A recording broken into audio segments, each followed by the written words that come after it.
안녕하세요. 김신철 변호사입니다. 요즘 경기가 안 좋아서 빚 때문에 고민하시는 채무자가 늘고 있는데요. 빚을 감당하지 못하는 채무자들을 위한 채무 구제 제도가 여러 가지가 있죠.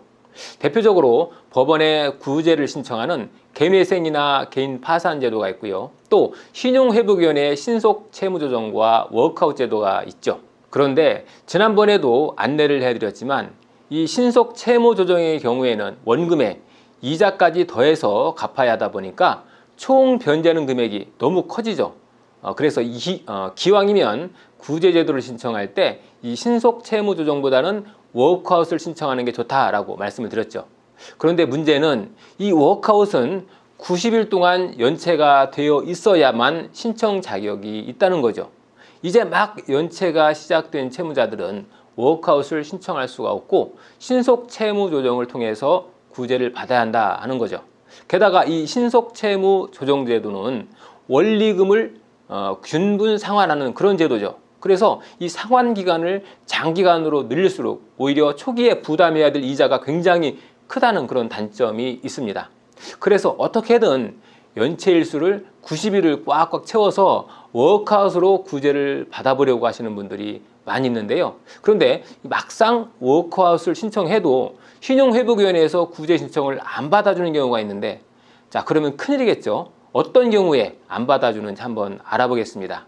우선 대표적으로 채무자가 대출을 받은 지 6개월 이내에 채무자가 전체 원금의 30%를 넘는 채무를 지게 되면 신청 자격이 안 됩니다. 자, 예를 들어서 채무자의 총 빚이 1억 원인데 그 중에 3,500만 원이 반년 이내에 빌린 채무다라고 하면 이게 30%가 초과되죠.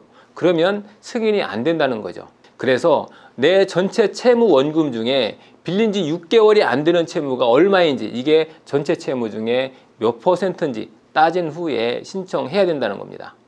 자, 그리고 두 번째로 고의로 채무 이행을 지연할 목적으로 신청을 하면 받아두지 않는다는 겁니다. 예를 들어서 이자 감면까지 받는 워크아웃을 신청해야 되겠다라고 생각을 하고 고의로 90일간 연체를 시킨다라고 하면 그랬다가 적발되면 승인이 안 날 수가 있다는 거죠. 자, 그리고 세 번째, 이게 중요한 내용인데요. 규정에 명시되어 있지도 않고요. 신용회복위원회 홈페이지에도 없습니다. 그런데 중요한 내용이니까 설명을 드리는데요. 바로 고가의 차량을 채무자가 소유하고 있는 경우에 이것도 결격 사유가 됩니다.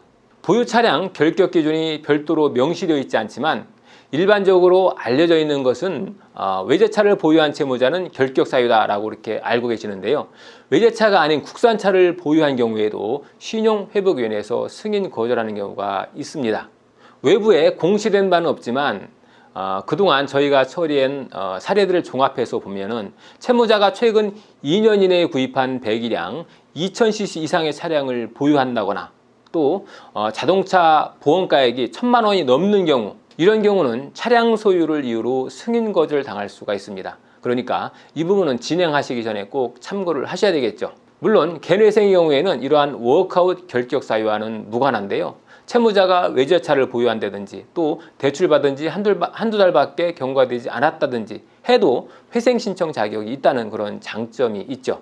다만 개인회생의 경우에는 최대 변제 기간이 5년이어서 원금을 다 갚아야 하는 그런 조건의 채무자는 8년간 나누어서 변제할 수 있는 워크아웃이 좀 더 유리하겠죠. 그렇기 때문에 개인회생보다 워크아웃이 더 유리한 경우도 있다는 점은 참고하시면 되겠습니다. 오늘은 신용회복위원회의 워크아웃 결격 사유에 대해서 알아봤습니다. 김신철 변호사였습니다. 감사합니다.